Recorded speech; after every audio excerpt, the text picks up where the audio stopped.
Ya, Assalamualaikum warahmatullahi wabarakatuh, teman-teman. Minggu sore 23 Agustus jam 4 sore. Ini di IG Live Series Golden Hour volume 41 bersama saya Tovan Akbari, dan sore ini kita akan ngobrol sama sosok yang sangat inspiratif, seorang wirausaha sosial dan calon doktor muda.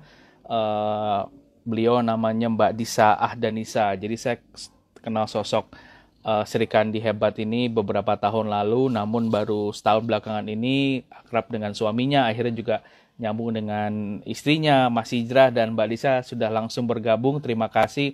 Sore hari ini kita akan ngobrol tentang wirausaha sosial, ladang karya dan sumber inspirasi anak muda. Wah, ini sudah standby sepertinya.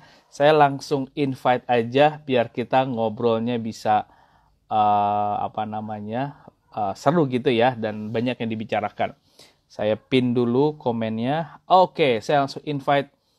Nih, wah, punya kali, bukan punya suami, tepatnya punya pasangan. Assalamualaikum. Waalaikumsalam warahmatullahi wabarakatuh. Apa kabar Mbak Disa? Baik, baik Mas, sehat. Ini dokter Sehat, Disa. alhamdulillah. Oh, enggak lah, Mbak ini Mbak calon dokter juga. Ini kita sama-sama tinggal di selatan ya, tapi nggak pernah jumpa ya. Insya Allah nanti kita Iya, silaturahmi, Mbak. Saya juga mau main ke kafenya. Masih ada kan, Mbak ya? masih. Tapi kami tuh karena lokasinya kan di Cinere, kebetulan Depok Mm-mm. masih zona merah. Kemarin sempat zona hitam sayangnya. Jadi kami juga Oh, oke. eh, belum bisa full capacity bukanya gitu. Kemarin sempat buka car wash-nya, tapi karena COVID-nya masih meningkat, ya udah kita tutup dulu deh sementara gitu. Takut juga karena kan teman-teman Betul, yang bekerja semua ada range umurnya nggak muda semua gitu. Ada yang betul, betul. udah bapak 40-50 tahun ke atas gitu. Jadi kita untuk Nah, menjaga kesehatan mereka kita tutup sementara. dan jangan lupa tetap disiplin protokol kesehatan ya Mbak ya, pakai Iya, masker, jaga benar, jarak, dan benar, cuci tangan. Itu sangat benar, membantu sekali. benar. Baik, Mbak Disa, ini minta izin dulu sama Mas Hijrah, istrinya diajak ngobrol kurang lebih 1 jam ke depan. Nah, Mbak izin sebelum kita ngobrol lebih jauh nih, seperti biasa saya akan opening dulu dan menjelaskan profil tentang Mbak Disa, walaupun Alhamdulillah mungkin sudah banyak sekali yang mengenal Mbak Disa, tapi biar lebih terinspirasi lagi saya akan membacakan ya berdasarkan apa yang saya udah minta langsung ke Mbak Disa, dan saya cari-cari sendiri di Google. Baik. Nah, Wow. beliau teman-teman bernama Disa Ahdanisa, founder dari Dev Cafe Finger Talk, mendapatkan ide memulai social enterprise pertamanya setelah bekerja sebagai volunteer di sebuah NGO di Nicaragua, Amerika Latin. Wah, como estas nih, jelas bahasa Spanyolnya jelas Wih, apa kan lancar. itu. Oh, Asya. Udah saya tahunya itu doang. Jangan dibaca, diterusin. Nggak ngerti. Oke, dimulai dari sebuah kafe kecil di tahun 2015, Finger Talk telah berkembang memiliki tempat cuci mobil, toko roti, dan workshop kerajinan yang memberikan lapangan pekerjaan bagi teman-teman tuli dan disabilitas lain di Indonesia. Dan yang luar biasa, Mbak Disa ini adalah seorang Obama leader dan sekarang sedang menyelesaikan program doktoralnya. Nah, ini cocok sekali ya, linear ya, bidang disability rights di Ritsumeikan Asia Pacific University Jepang. Nah, ini ada beberapa tambahan, juga ternyata dulu Mbak Disa ini pernah ikut kursus pelatihan bahasa isyarat ya Mbak ya, di Iya, Singapore Association for the oh iya, Deaf, betul ya? iya Betul betul ya. betul. Oh, oke. Oh, Mas Tovan ketemu di mana ini? Ada Ini di mengulik-ngulik. mana-mana.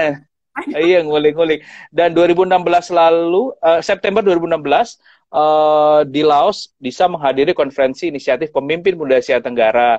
Dan kebetulan itu sempat diundang Presiden Obama ya, Mbak Dila ya, ketika itu ya. Ya, aku waktu itu jadi Presiden Obamanya justru yang datang ketika acara kita di Laos karena itu summit Oh, ketemu di anak muda. Beliau ketemu dengan para presiden ASEAN. Habis selesai meeting dengan para presiden ASEAN, beliau datang ke summit kami dan beliau kasih speech di town hall-nya. Dan alhamdulillah ketika speech itu beliau meng-highlight alumni program YSILI ini, program inisiatif muda ASEAN ini. Saya salah satu yang terhighlight tanpa, maksudnya Wah, kita juga keren. nggak expect ya beliau untuk bisa Hmm, bilang mhm, ini, dan mhm. ternyata beliau juga tahu tentang finger talk. Alhamdulillah. Alhamdulillah. Makanya kalau misalkan hal baik itu, kalaupun diumpet-umpetin nanti akan kelihatan juga begitu. Mbak Disa, kita bicara tentang wirausaha sosial. Ini kan Ya, kita tahu lah, mungkin baru 5 tahunan ke belakang ini di Indonesia ini narasinya pelan-pelan semakin booming. kuat. Nah, Ya. booming begitu ya. Nah, gimana Mbak Disa ngelihat konteks wirausaha sosial? Dalam artian apalagi sekarang opportunity anak muda bikin bisnis, tapi kalau bisa ada social purpose juga ya, jadi combine gitu. Nah, gimana melihat konteks wirausaha sosial dan ceritain sedikit dong Finger Talk ini saat ini situasinya seperti apa? Silakan.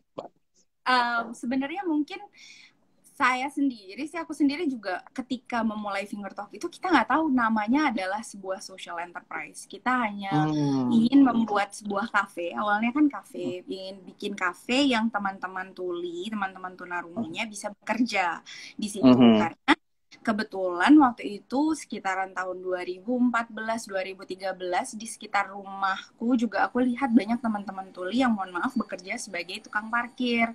Dan Baik. itu cukup bahaya gitu kan, maksudnya untuk teman-teman tuli yang mereka nggak bisa mendengar tapi bekerjanya di jalanan gitu. Jadi kita berpikir gimana ya coba kita bikin satu tempat yang teman-teman tuli tunarungunya bisa bekerja, kita yang orang dengarnya itu kita bisa belajar bahasa isyarat di tempat itu gitu. Jadi Oh, baik. awalnya bikin kafe yang multifungsi gitu, jadi kayak tempat kongko, tempat ngumpul-ngumpul, tempat bertemu. Ternyata berkembang. Nah, dari situlah kita baru belajar Hmm. namanya ada yang namanya social enterprise. Berarti bisnis yang bisa memiliki nggak hanya bisnis tapi juga balancing dengan social missionnya. Dan alhamdulillah ya beberapa tahun belakangan ini itu Mhm. semakin banyak anak-anak muda Indonesia yang decided, oke, saya pengen membuat suatu gerakan, saya ingin membuat suatu usaha Right. yang nggak hanya bikin profit tapi juga bisa ngasih social contribution gitu buat orang-orang di sekitarnya. Dan itu satu fenomena yang menarik banget, dan mungkin Finger Talk juga ketika kita Hmm. bikin kita nggak expect bakal orang-orang lain juga bakal wah social enterprise bakal booming gitu. Oke. Nah, sebelum kita bicara lebih jauh nih Mbak tentang wirausaha sosial, kita balik ke Finger Talk itu sendiri. Ya. Selain tadi melihat di lingkungan sekitar ya, sahabat-sahabat teman-teman tuli profesinya apa namanya sebagai tukang parkir dan lain-lain. Ada hal lain nggak sih Mbak cikal bakal Finger Talk ini apa, dan apa yang membuat Mbak Disa itu terus konsisten ingin akhirnya narasi kebaikannya, ikhtiarnya tuh di isu disabilitas gitu. Mungkin pengen tahu untuk inspirasi teman-teman yang lain. Sebenarnya sebelumnya aku mau menyapa, ini ada teman-teman Tuli Finger Talk yang lagi Halo, nonton. ajarin Mbak. Halo gimana kalau halo? Halo, halo. Halo, Ini kan sore ya, jadi selamat sore. selamat sore. Selamat Oh, sore. Terus selamat sore. terima Oh, oke. kasih. Ini terima kasih. Terima kasih.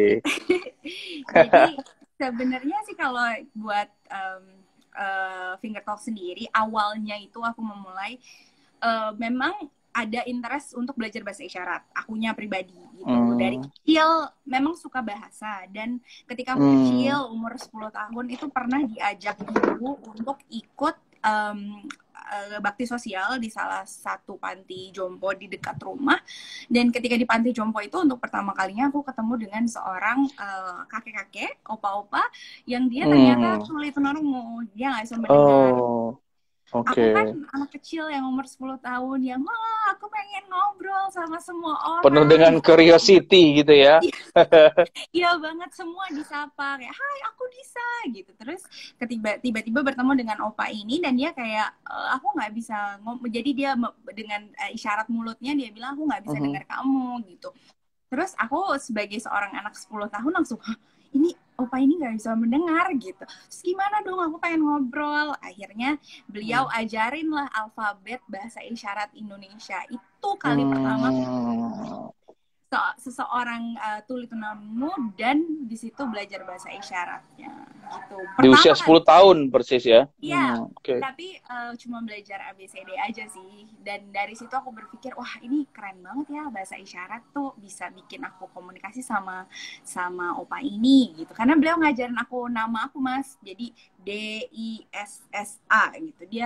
Beliau ngajarin Oh, cara berisyarat nama, dan aku pikir ini sesuatu yang menarik. Jadi one day di kalau dalam Taufan gimana kalau Taufan, Mbak? T gini Taufan, berarti. ini kan huruf T, T ini T, ya. terus ini Heeh. A, A, terus ini U, U, terus ini F, oh ini F. terus A, A lagi, kalau N-nya? terus M. Oke. Nanti Oke. ada ujiannya ya Mas di akhir Oke, ijazah abis ini kita tes saya ya. ingat. Siap. Mbak Lisa, balik lagi ke konteks sosen ya, social enterprise atau social entrepreneur. Mungkin bisa cerita lesson learn-nya. Mungkin udah berapa tahun, Mbak? Ini di tahun keberapa nih, Jalan 2020? ke 2015, berarti ini tahun Oh, kelima. alhamdulillah, tahun kelima, Masya Allah. Nah, lesson learn-nya apa sih, Mbak, buat teman-teman yang memang saat ini mungkin bagi yang sudah mulai, apa yang perlu diperhatikan, dan yang belum mulai, apa-apa aja yang perlu menjadi concern utamanya, begitu.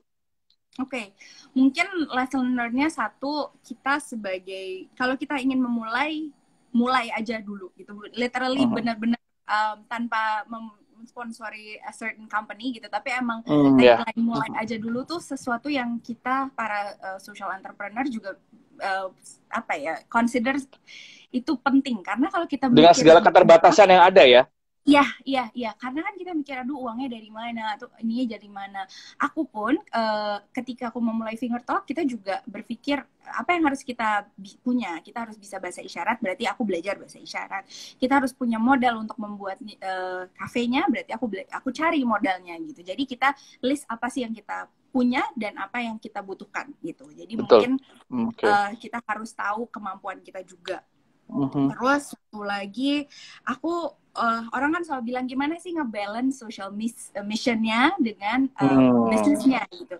Dan itu bukan sesuatu yang apa ya strict harus 50-50 all the time. Kalau menurut aku ada saat dimana kita social enterprises atau entrepreneur mungkin harus mementingkan profit tanpa menghilangkan social mission gitu. Tapi tetap mungkin saat-saat ini adalah kita harus mengutamakan profit, harus berpikir caranya bagaimana. Ya kan kita bicara operasional juga ya Mbak ya, operasional bisnisnya. Itu yang jadi concernnya. Tetap harus pikirin bayar gaji karyawan gimana gitu loh. Tapi mungkin ada masa-masa kita mau membesarkan social mission kita, jadi kita mau mengemploy lebih banyak orang, atau kita mau bekerja dengan lebih banyak komunitas gitu. Oke, skala prioritasnya kita bisa atur sendiri ya Mbak ya, mana yang komposisi antara social driven sama profit driven-nya gitu ya, bikin balance.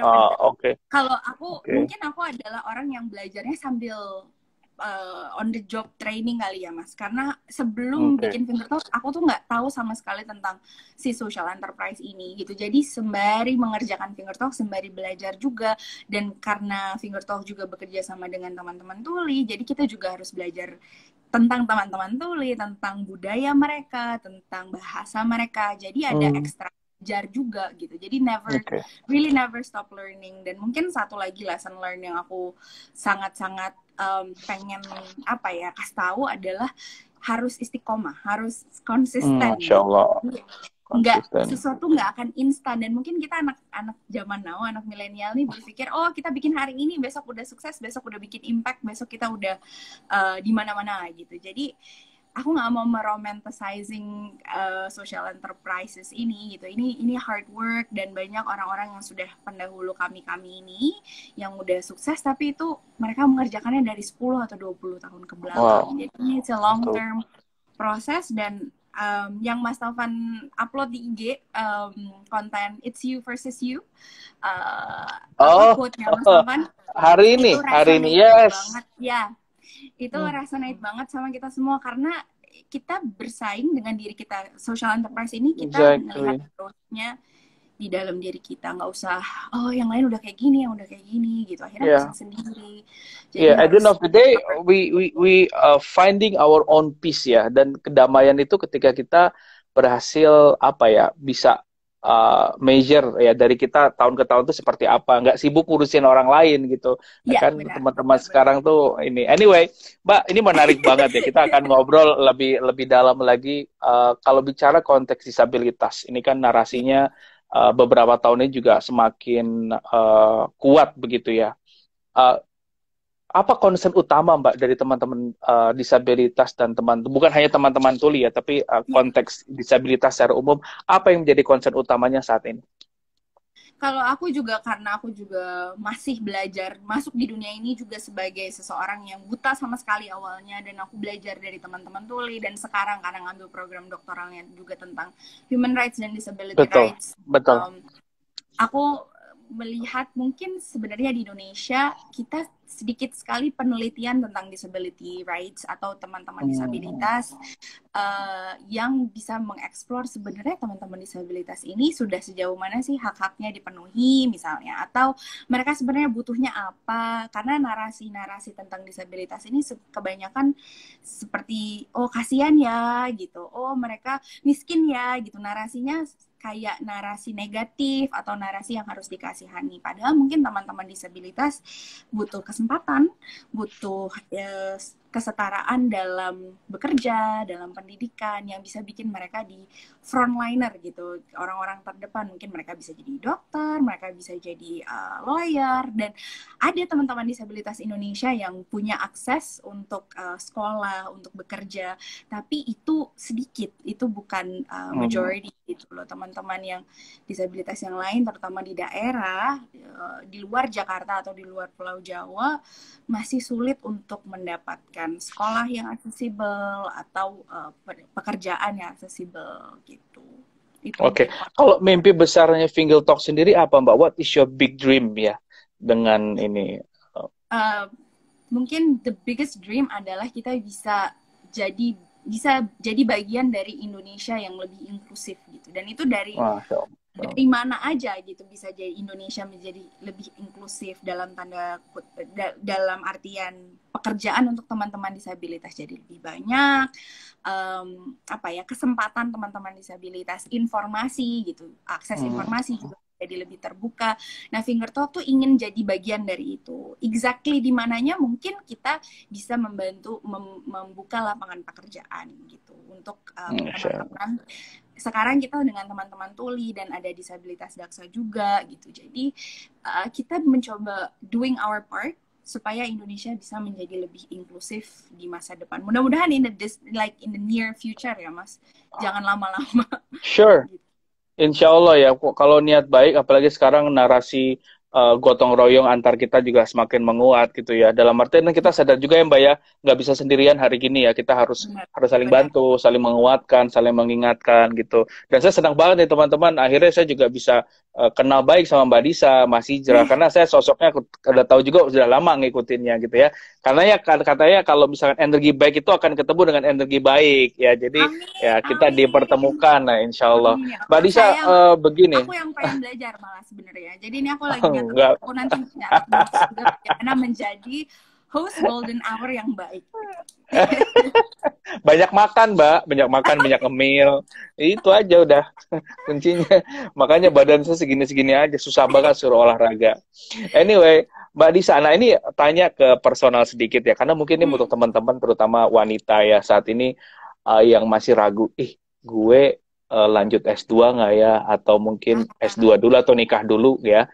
Atau mungkin yang udah nikah, aduh gue mau usaha atau mau ngambil S3 ya gitu. Nah sementara kan teman-teman Mbak Disa ini seorang istri, seorang ibu, lalu seorang mahasiswi S3 di luar negeri pula, lalu seorang entrepreneur, sociopreneur. How you manage all those things gitu? Gimana cara ngatur waktunya? Karena kan itu ya mungkin bisa di-share life hacks-nya tuh apa gitu. Life hacks-nya apa ya?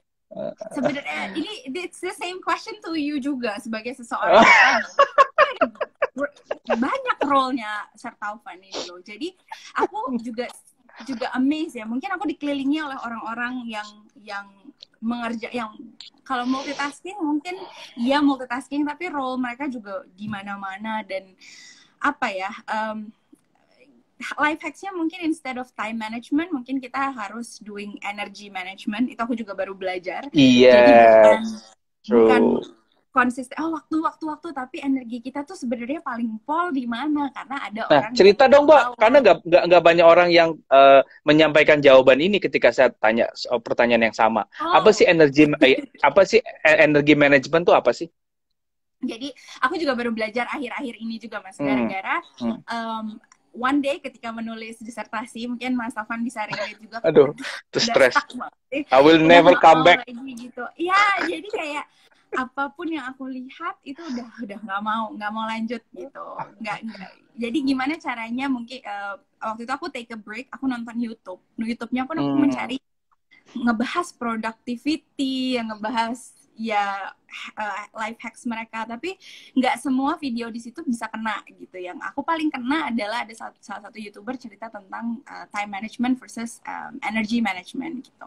Dan menurut Oke. dia setiap orang punya level energi yang berbeda-beda. Nggak semuanya hype di pagi hari ketika bangun, nggak semuanya adalah early bird gitu ya. Nggak Early semuanya bird. bisa langsung mengerjakan sesuatu pagi-pagi. Ada yang orang on-nya tuh sebenarnya malam-malam gitu. Dan itu jadi kita menyesuaikan kalau kita itu bisanya tuh di mana gitu. Kita tuh kalau aku yang aku belajar dari dia adalah kita tuh sebenarnya paling bagus energinya tuh di mana, dan di situ kita kerjakan hal yang priority kita pas hari itu. Dan aku ngerasa aku paling bagus pagi-pagi. Jadi early in the morning aku tackle yang apa Kebalikan, yang kalau saya malam, Mbak, justru. kan, Kalau iya kan.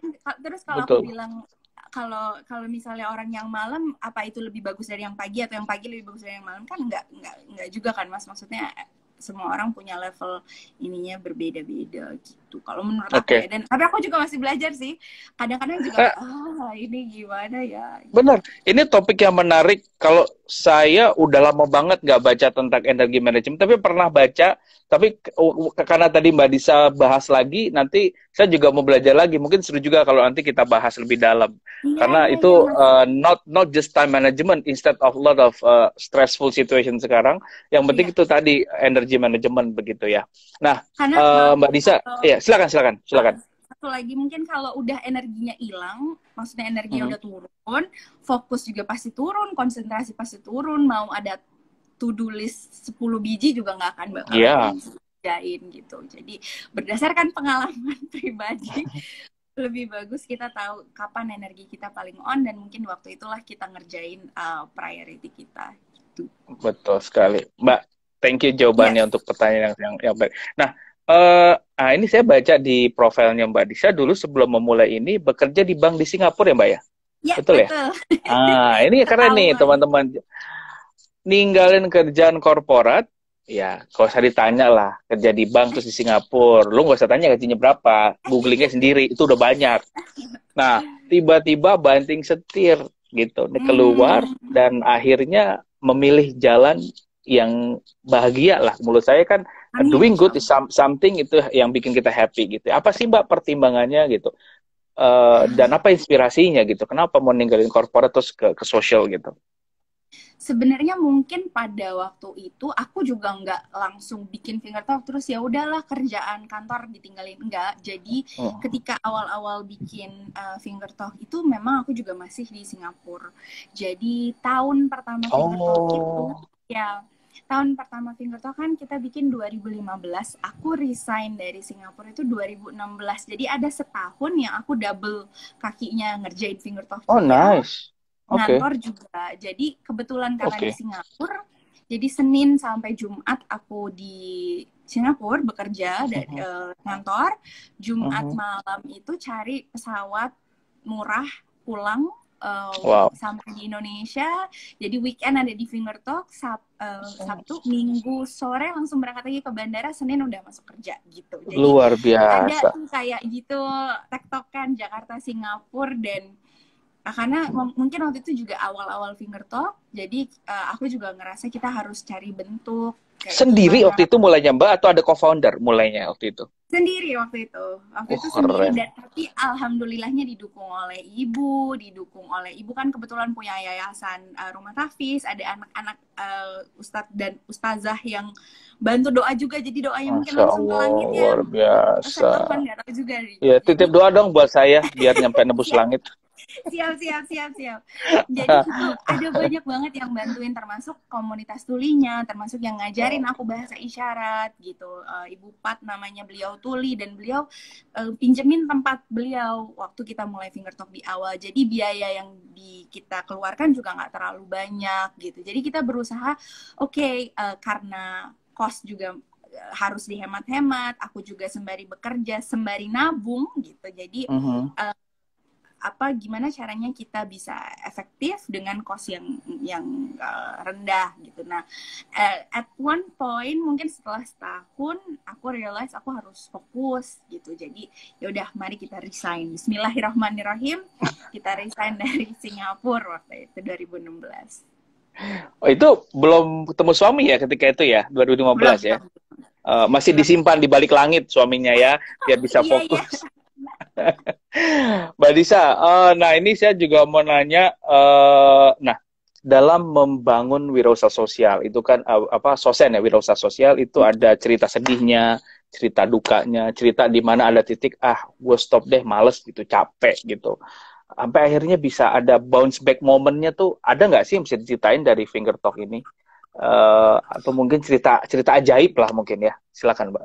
Cerita ajaib mungkin. Sebenarnya Finger Talk tuh ketika dari awal mulai pun kita against all odds gitu loh, kayak gitu.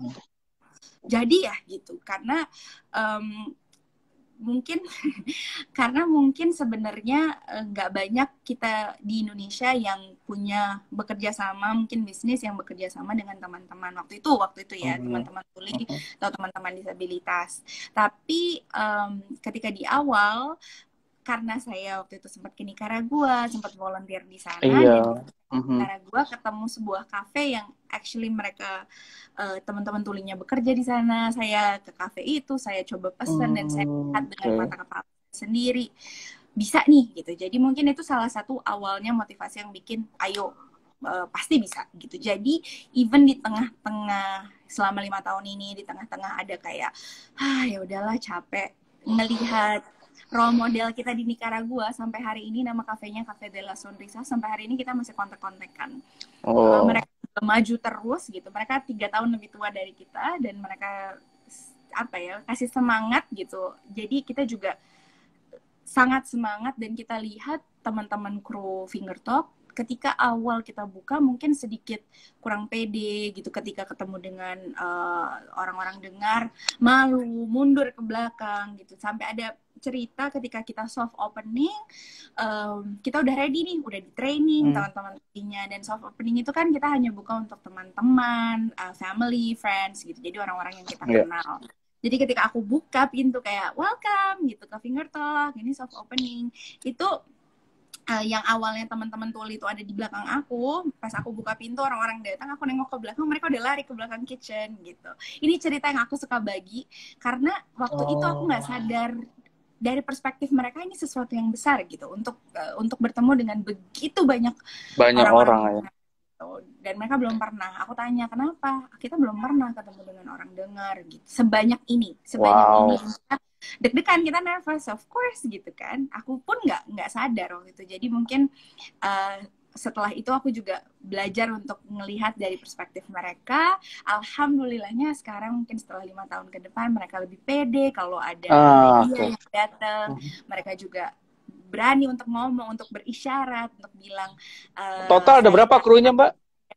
Alhamdulillah sekarang ada sekitar 20 orang. Masya Allah, keren. Kita punya kafe juga bersama teman-teman di Poso, di Sulawesi Tengah. Anak muda Poso dan teman-teman komunitas tuli dan disabilitas di Poso sana gitu. Jadi kita juga berusaha untuk merangkul komunitas-komunitas yang ada di daerah di luar Jakarta atau di luar Pulau Jawa gitu. Doain ya Mas.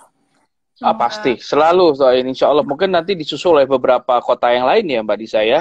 Adanya Finger Talk, mudah-mudahan. Insya Allah niat baik pasti ada jalannya. Nah, terkait penghargaan Gantari di 2018, saya juga kepoin.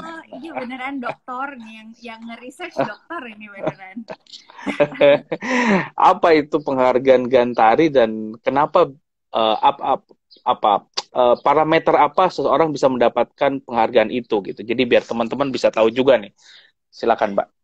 Itu salah satu momen mungkin yang unexpected buat aku karena Oke.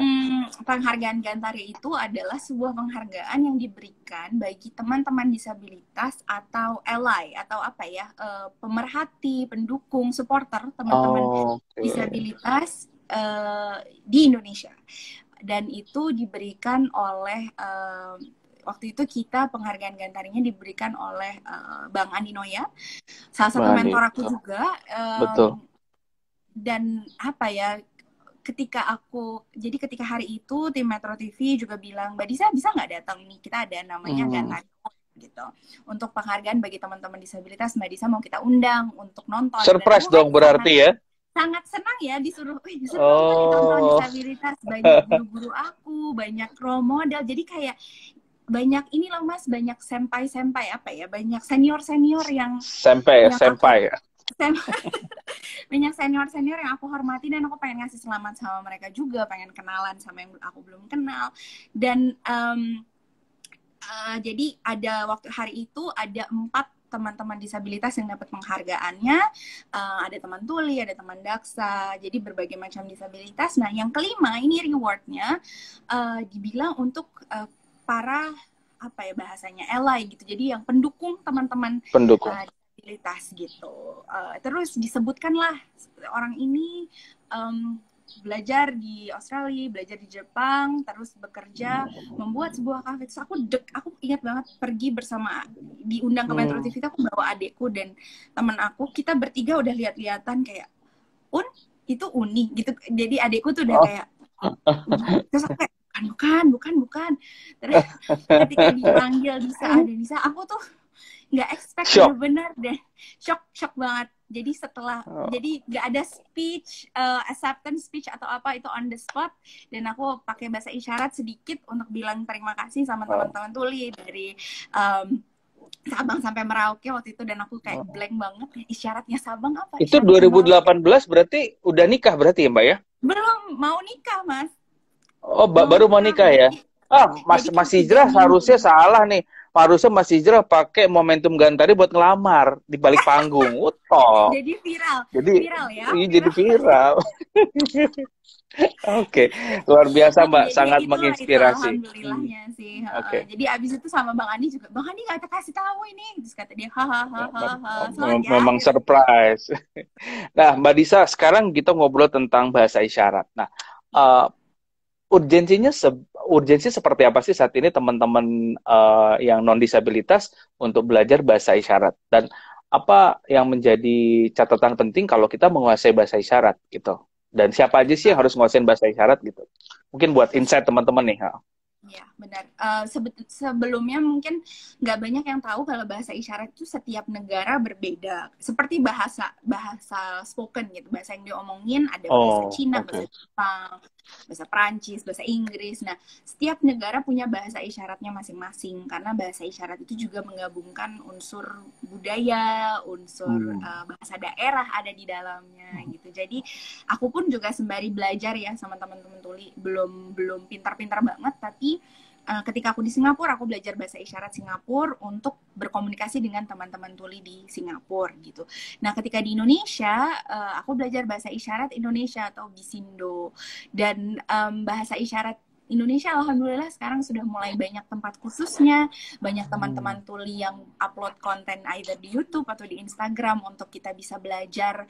Dan sebenarnya bakal sangat bagus buat kita untuk bisa belajar bahasa isyarat, apalagi teman-teman yang punya profesi, yang bakal ketemu publik gitu dari mana-mana, mungkin guru, profesor gitu, apalagi kalau teman-teman tulinya ke kuliah gitu ya Mas. Ini aku supaya Mas Taufan juga belajar bahasa isyarat ini sebenarnya. Karena kadang mereka F tadi gimana? Terus N. F A N. Iya betul. Jago. Lanjut. jadi profesi-profesi, kebetulan adik aku juga dia dokter, aku suruh kamu belajar minimal isyarat, bilang sakit, terus demam, terus ingus gitu, jadi pilek gitu, jadi kamu tahu gitu. Untuk itu beda ya bahasa isyarat Busindo sama yang luar negeri, sakit bukan gini ya kalau di luar negeri? ada kalau American Sign Language begini gitu, kalau Japanese Sign Oh, Language juga berbeda gitu. Jadi beda-beda ya. Mm. beda-beda, dan mungkin lebih bagus kalau kita di negara itu, misalnya aku di Indonesia ketemu dengan teman-teman tuli Indonesia, aku menggunakan bahasa isyarat Indonesia Bisindo. Ada juga di sekolah mereka belajar SIBI, sistem isyarat bahasa Indonesia. Itu biasanya di sekolah pakai imbuhan, pakai akhiran, tapi untuk day to Mbak, day conversation ya Mas, itu Bisindo. punten, saya ini penasaran begitu. Bicara misalkan kita ketemu teman-teman teman tuli di daerah pelosok Indonesia yang mungkin tidak tahu keseragaman simbol dan makna gitu dengan mungkin teman-teman tuli di daerah lain. Nah, pertanyaannya adalah apakah memang ada juklak ya standar yang sama tentang berbahasa disabilitas Indonesia tuh ya seperti itu loh teman-teman, mau dari Sabang sampai Merauke, atau memang ada perbedaan-perbedaan gitu, Mbak? Kalau bahasa isyarat kan negara-negara aja beda. Di dalam negara apalagi yang sangat-sangat majemuk kayak kita, setiap pulau, setiap provinsi punya khasnya masing-masing. Jadi bahasa isyarat Jakarta, Bali, Jogja itu Oh, ada isyarat yang oke. beda-beda. Tapi yang Mas Taufan tadi tanya, kalau yang mereka udah di pelosok, mungkin mereka lahir tunarungu, tuli, mereka nggak punya akses ke sekolah untuk belajar bahasa isyarat, biasanya mereka punya bahasa tubuh mereka sendiri, Hmm. isyarat-isyarat mereka sendiri yang mungkin orang-orang terdekat mereka yang tahu, yang paham, dan kita yang datang, misalnya datang dari Jakarta ke daerah terus kayak expect mereka untuk tahu bahasa isyarat Indonesia, nggak bisa juga, kita juga harus tahu bahasa lokal mereka gitu. Just Menarik. challenging ya Mas, sebenarnya sangat Oh, menarik. challenging. Berapa lama sih Mbak dari awam gitu ya? Awam Bu dari nol sampai minimal bisa berinteraksi dengan teman-teman tuli atau teman-teman disabilitas tuh berapa lama prosesnya belajarnya? Kalau kalau misalnya bahasa, kebetulan kan aku yang intensif, benar-benar intensif bangetnya tuh bahasa isyarat di Singapura. Waktu itu aku ikut kelas kayak Hmm. kita belajar kelas bahasa Inggris, kursus bahasa itu sampai selesai itu 2 tahun. Tapi even udah Wow. kelas 3 bulan pertama tuh kita bisa untuk berkomunikasi sama mereka, Udah mulai minimal untuk bisa ya. ya, untuk bisa conversation, daily conversation lah gitu. Dan di Indonesia aku ngerasa teman-teman tuli juga sangat open untuk bisa, untuk mereka mau video call, untuk mereka mau kenalan, ngajarin bahasa isyarat, dan udah ada apps-appsnya yang bisa kita download untuk belajar sendiri gitu. Oke. Nah, sekarang kita lompat lagi ke payung besarnya topik hari ini, Mbak, wirausaha sosial. Menurut Mbak Disa, narasi tentang anak muda ya, usia produktif dan wirausaha sosial itu seperti apa sih? Dalam artian kan alhamdulillah nih ya, makin banyak teman-teman muda yang terpanggil untuk mengambil peran, melakukan sesuatu, berkontribusi, ada social purpose-nya. Bahkan juga terakhir saya lihat survei di beberapa HR, Iya. usia produktif ini atau milenial atau apalah namanya anak muda ini kalau di interview pastilah mereka menanyakan is it company have your own social mission atau apa enggak ada nggak Iya. social or apa namanya aspeknya iya gitu. Nah ini kan tentunya juga narasi yang menarik ya yang mungkin ada baiknya juga dan memang tervalidasi kalau Indonesia tuh negara paling dermawan di dunia katanya itu kan tervalidasi Ya, ya kan iya, ya iya, gitu. iya. Nah kalau menurut Mbak Disa tuh seperti apa kira-kira melihat anak muda dan wirausaha sosial konteks saat ini dan ke depan gitu. Mungkin bagus banget ya, ada banyak anak-anak muda Indonesia sekarang tergerak, punya giroh gitu untuk aku Gila mau betul. do something nih, aku mau lakukan sesuatu, aku mau bikin gebrakan yang juga nggak hanya dunia tapi juga akhirat gitu, misalnya Masya punya Allah, misi betul. sosial, amin amin. Dan itu aku apresiasi banget setiap aku ketemu orang yang datang ke aku, misalnya masih kuliah dan Kak aku pengen bikin tapi aku nggak tahu apa gitu. Iya. Saran aku mungkin adalah untuk bisa mengeksplor kamu bisanya apa gitu, kamu bisanya apa, kamu sukanya apa, kamu dekat dengan komunitas seperti apa gitu. Misalnya kamu punya di dekat rumah kamu ada komunitas lapak pemulung, mungkin kamu suka mendongeng, kamu bisa mulai dari volunteering gitu. It doesn't have to be right away business gitu loh, karena mungkin bisnis itu sesuatu yang besar kan, berpikir untuk memulai usaha, untuk apa ya gitu. Mulai dari sesuatu yang kecil, karena aku pun dasarnya adalah volunteer, awalnya adalah relawan sosial gitu. Dan dari relawan itu aku sadar kita untuk bisa membuat sebuah misi sosial, kita harus bisa financially sustainable. Karena dengan financially sustainable, kita mungkin bisa memberikan, bisa beli makanan buat anak-anak pemulung, atau kita bisa memberikan gaji untuk teman-teman disabilitas, misalnya mau bekerja. Kalau hanya kita relying on sama charity, itu nggak sustain kalau menurut aku ya waktu itu. Jadi apa ya, mulai dari sesuatu yang kecil, mulai dari diri kita, dan kalau bisa lihat sekeliling kita, apa yang komunitas kita butuhkan, apa yang bisa kita kerjakan langsung, dan kita nggak akan like put it in your mind, itu nggak akan instan, itu nggak akan langsung jadi goal gitu. Itu nggak akan langsung kamu tiba-tiba punya impact yang wah, atau langsung dicari impact investor yang wah gitu, atau ya followers nggak akan langsung 10K gitu misalnya ya, misalnya. Jadi kayak kita harus belajar menerima proses gitu. Itu it takes time gitu. Nah, Mbak, secara financially journey gitu ya untuk Finger Talk ini, apakah memang awalnya pasti bootstrap ya, dana sendiri ya? Along the way di tahun kelima ini, apa sudah pernah mendapatkan pendanaan? Kalau sudah, mungkin apa nih tipsnya untuk teman-teman Sosen untuk bisa mendapatkan dana ya untuk operasional bisnisnya gitu? Kalau Finger Talk sendiri, ya alhamdulillah sekarang udah jalan dengan sendirinya. Aku juga udah alhamdulillah ya. Kita juga sempat di 2-3 tahun belakangan ini dapat grant untuk project-project di luar daily operational, kayak cafe atau bakery atau car wash kita. Di luar itu kita bisa bikin project kayak yang aku bikin bersama dengan Bang Hijrah, juga bikin flashindo, bikin boneka yang satwa langka, terus kita bagikan ke adik-adik, yang akhirnya dari situ teman-teman tuli punya skill menjahit, bikin skill bikin boneka yang bisa dijual gitu. Jadi kita bisa melakukan project-project di luar daily operational kita dengan grant tambahan tersebut.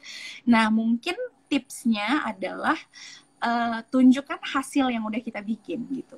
Karena untuk bisa mendapatkan pendanaan, kita nggak bisa ujuk-ujuk tuh apa ya, kayak kita nggak bisa datang ya tiba-tiba bilang saya mau bikin ini gitu. Terus investor atau grantor kan mereka juga, terus apa yang sudah kamu bikin so far gitu, apa yang bisa bikin kita yakin kita bisa naruh uang kita buat kamu gitu. Dan aku ngerasa untuk Finger Talk, alhamdulillah mungkin di 2 tahun pertama kita bisa nunjukin kita punya cafe, kita punya car wash, kita bekerja dengan sekian banyak teman-teman disabilitas. Itu yang aku bawa ketika aku bilang kita ingin membuat project atau kita ingin mendapatkan grant. Kita tunjukkan hasilnya gitu. Oke. Mbak, saya ini barusan, ini nggak ada di list pertanyaan sih, tapi saya kepo aja, tiba-tiba kebayang tadi. Ini mohon maaf ini ya, SS ya, sobat single ya. Saya nggak mau sobat jomblo, tapi sobat single. Ini pelajaran loh teman-teman, dalam artian melihat keharmonisan Mbak Disa dan suaminya ini dalam menjalankan karya itu satu koridor. Jadi penting juga nih buat sobat single nih yang nyari pasangan, kalau bisa satu frekuensi bro. Susah kalau frekuensinya beda, nanti agak susah ya berkarya bareng-bareng ya. Anyway, ini mungkin bisa cerita gitu, silakan. Gara-gara Mas Alvan ngebawa itu, aku juga ngelihat ada fenomena-fenomena di antara para social entrepreneur atau aktivis atau teman-teman yang bekerja di NGO atau di area sosial yang akhirnya mendapatkan jodohnya tuh di situ gitu ya. Mungkin yang kayak yang Mas Alvan tadi bilang, akhirnya ketemu frekuensinya itu ketemunya adalah karena melakukan bekerja bersama-sama atau hal baik gitu. Sama-sama. Amin. Ya jangan yang satu maunya ke lapangan, yang satu maunya ke mall ya, nggak ketemu. Oke. Mbak Disa, intermezzo. Mbak, setiap dari kawan-kawan yang kita temui lah, itu kan ada sosok mentor, ada sosok role model. Nah, siapa sosok-sosok itu? Mungkin role modelnya siapa, mentornya siapa, Mbak Disa? Mungkin kalau mentor dulu ya, mentor ada teman pertama Ibu Pat, salah seorang beliau ini leadernya Deaf Community di Indonesia, dan beliau sudah sesepuh yang benar-benar dari zaman dulu Deaf Community belum ada bahasa isyarat Indonesia yang resmi, beliaulah yang bersama teman-teman tuli yang lain untuk bisa bikin dan merumuskan bahasa isyarat Indonesia. Jadi dari beliau aku belajar tentang teman-teman tuli, bahasa isyarat, termasuk para penerjemah bahasa isyarat yang senior-senior gitu. Tadi aku lihat juga ada yang join juga, Mas Widodo. Aku mention beliau karena apa ya, teman-teman para role model, terutama mentor-mentor penerjemah bahasa isyarat ini, mereka bekerja tanpa pamrih untuk teman-teman tuli gitu loh, making sure akses informasi itu ada bagi teman-teman tuli. Dan apa ya, buat aku yang baru belajar, ini adalah salah satu bentukan kerja tanpa pamrih yang aku kayak di depan mata aku, dan aku sangat-sangat terinspirasi dari mereka. Dan untuk role model, alhamdulillahnya aku punya ibu aku yang dari kecil beliau itu udah ngajarin kita kalau kita punya rezeki atau kita punya kemampuan yang lebih, kita kalau bisa bantu atau rangkul orang-orang lain, terutama orang-orang yang tidak punya kemampuan yang sama atau orang-orang yang vulnerable gitu, orang-orang yang membutuhkan. Dan beliau sekarang punya yayasan yang tadi aku bilang, Yayasan Rumah Tafis, untuk membantu anak-anak yatim, duafa, dan pemulung yang ada di sekitar saya rumah. baru tahu sebenarnya. Kalau gitu saya bisa main nanti. Nah, itu dia. Itu sebenarnya itu sih Mas Taufan. Maksudnya ujungnya adalah kami mau mengundang Mas Taufan one day. Siapa tahu bisa ketemu adik-adik. Harus. Saya mau main juga, insya Allah. Iya. Sekarang udah ada SD. Awalnya tuh kelas-kelas kecil gitu, Mas, untuk ngajarin anak-anak pemulung yang mereka nggak bisa sekolah, tapi harus bekerja ngumpulin sampah. Jadi sore-sore bikin kelas ngaji, terus jadi kelas matematika, terus sekarang punya SD, TK, SD, SMP, dan kemarin baru punya SMA. Alhamdulillah. Dan dari beliau aku belajar kayak, wah, itu tadi. Jalur pendidikan itu menyenangkan sih, Mbak Disa. Nah, berkah, amal jariah mudah-mudahan ya. Amin. Pokoknya kita mau ngundang Mas Taufan ya, next time. Siap. Ya. Pasti hadir langsung.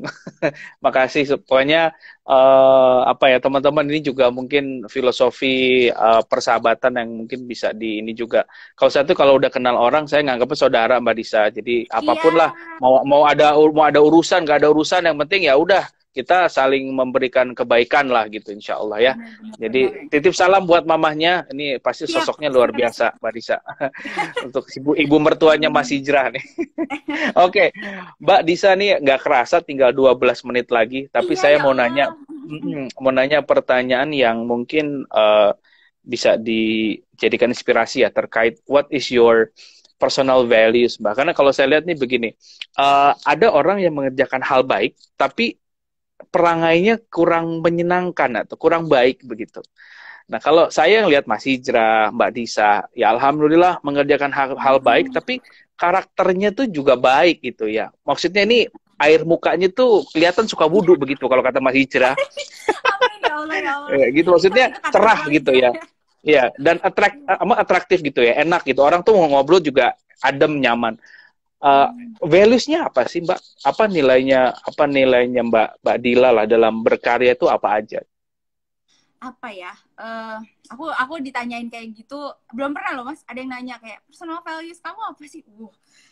Waduh.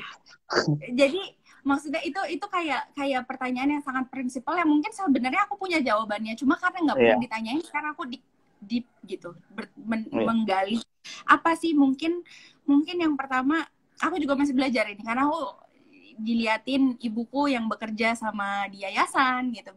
Iya betul.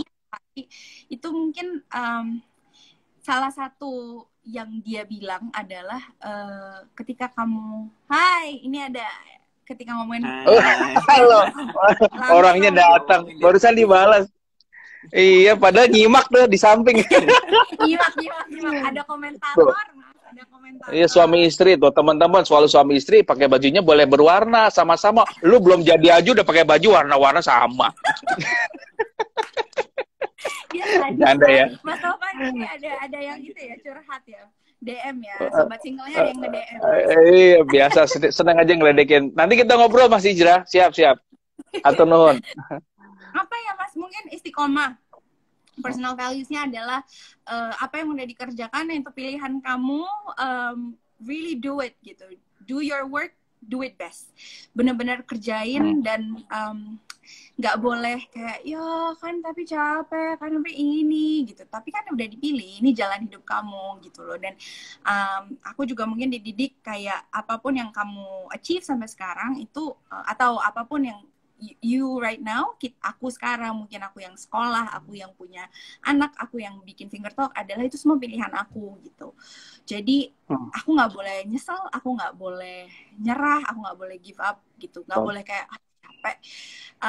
Harus dijalanin dengan sungguh-sungguh. Itu sih yang aku pegang sangat-sangat. Dan ada di dalam bahasa Jepang tuh ada namanya tuh Isshokenme.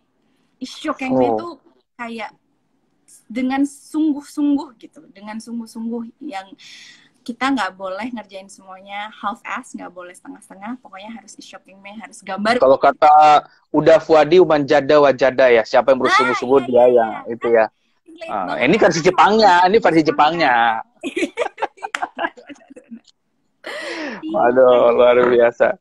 Nah, Mbak Disa, lalu saya mau tanya begini. Nah, ini pertanyaan yang saya tanya ke hampir semua sahabat-sahabat yang ngobrol di Golden Hour.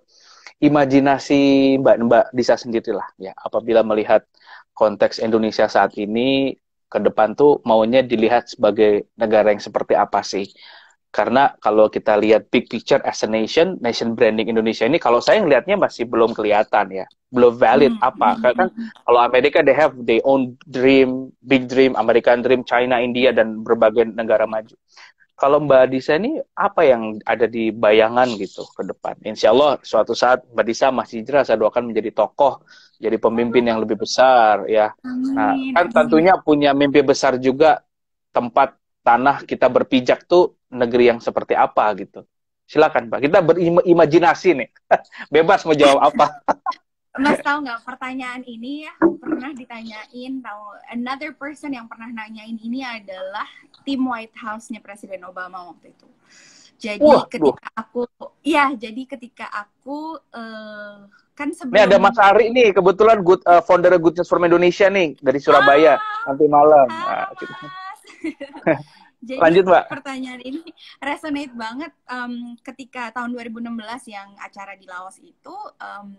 Beberapa minggu sebelumnya memang kami para alumni program Waisili itu ada beberapa yang kayaknya ditelepon oleh White House. Aku salah satunya. Dan mereka bertanya, jadi Presiden Obama nih akan meng-highlight alumni, tapi siapa masih belum tahu karena kita mau mendengarkan cerita-cerita kalian waktu itu. Dan jadi aku berceritalah tentang Finger Talk, apa yang aku pelajari dari Finger Talk, dan ketika aku pergi ke US, apa yang aku pelajari dari sana. Dan pertanyaan pamungkasnya adalah itu, kamu ngelihat mimpi kamu untuk Indonesia atau mimpi kamu for the world gitu ya, apa sih gitu. Dan ini jawaban aku ini di-rephrase lagi oleh Presiden Obama waktu itu di speech beliau. Dan beliau jadi aku akan selalu ketika Mas Taufan tanya ini aku ingat gitu apa yang recalling again ya. Ya, jujur buat aku pengen Indonesia itu jadi negara yang lebih inklusif gitu, lebih welcome terhadap nggak hanya teman-teman disabilitas ya, jadi juga teman-teman kaum minoritas, teman-teman dari kaum termarginalkan gitu, dimana orang-orang bisa jadi diri mereka masing-masing, bisa nggak ada stigma untuk mereka mengerjakan pekerjaan yang mereka sukai asalkan bermanfaat gitu. Jadi itu yang aku cerita juga ke tim White House, dan itu yang Presiden Obama mention. Jadi aku juga sampai sekarang itu jadi mungkin ya Mas, jadi malah lecutan buat aku. Hey, kamu tuh pernah ngomong kamu mau mimpi kayak gitu loh. Nah, dengan kondisi Indonesia saat ini, apakah cukup optimis dan memang kita sudah dalam koridor yang sama atau masih jauh dari itu, Pak? Kalau dalam lihat situasi sekarang lah, menurut Mbak Disa gimana?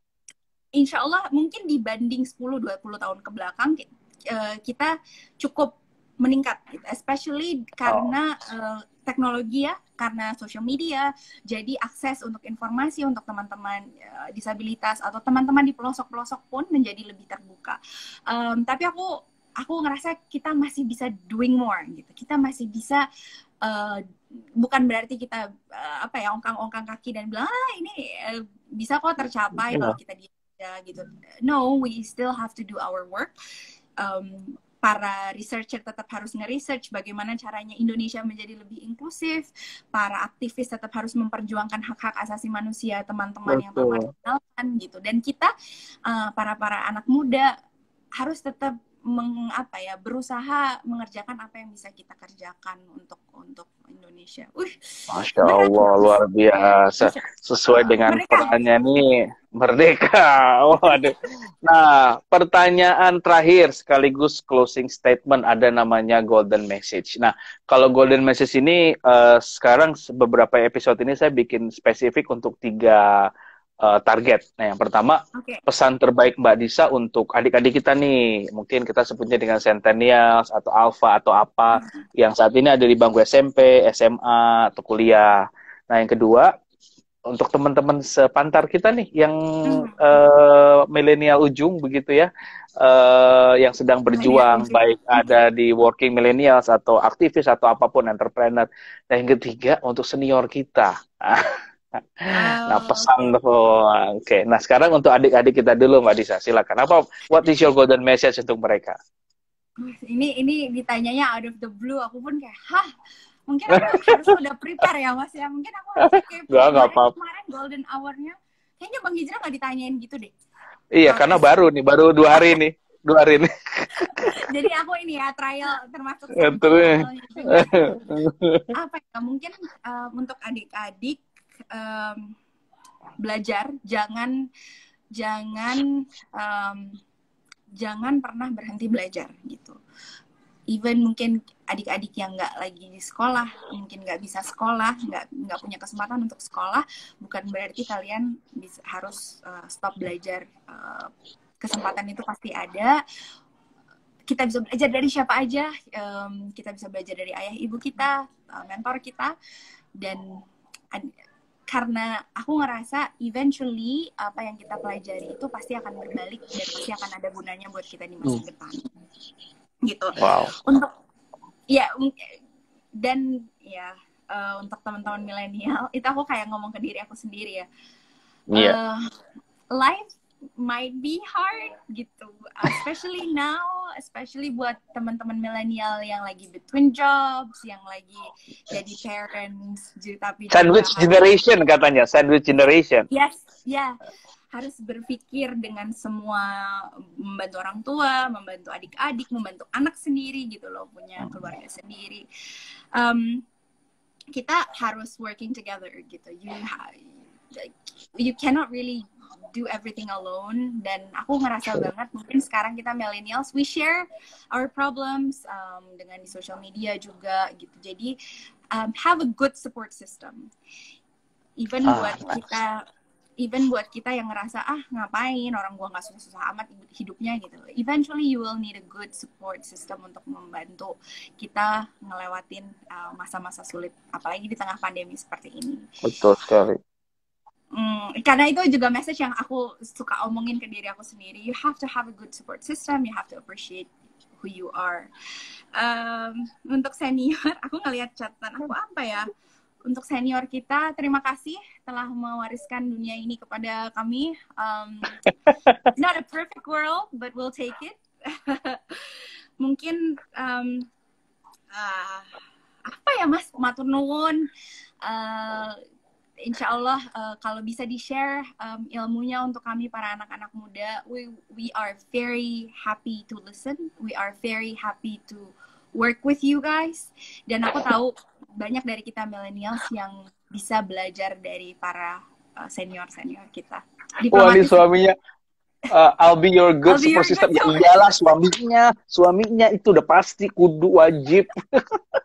Ini bikin orang-orang baper sore ini yang dengerin nih. Mas Hijrah ini suaminya Mbak Disa, teman-teman ya. Jadi ya mohon maaf ya sahabat single, nanti Mohon kita maaf. cari yang Mbak Disa, it's a very good and very insightful session. Thank you so much. Thank you so much, Mas. Kita ada 30 detik lagi, jadi saya akan ngomong closing statement. Mbak Disa, semoga tetap istiqomah, dituntaskan semua misi-misi baiknya, lancar PhD-nya, biar jadi Amin. dokter dan kebanggaan Indonesia, menjadi ibu yang baik, menjadi sahabat yang baik, dan terus menyebarkan kebaikan. Saya senang banget Mbak Disa bisa hadir di Golden Hour. Mudah-mudahan ini silaturahmi, sama-sama silaturahmi yang baik untuk persahabatan kita ke depan dunia akhirat. Amin, insya Allah. Sehat-sehat ya, Salam Mas. buat Mas Hijrah. Sama-sama, hatur nuhun, Mbak. Assalamualaikum warahmatullahi wabarakatuh. Waalaikumsalam Merdeka. warahmatullahi Selamat wabarakatuh. sore. Dadah. Thank you teman-teman. Bye. Thank you Mbak Disa. Semuanya.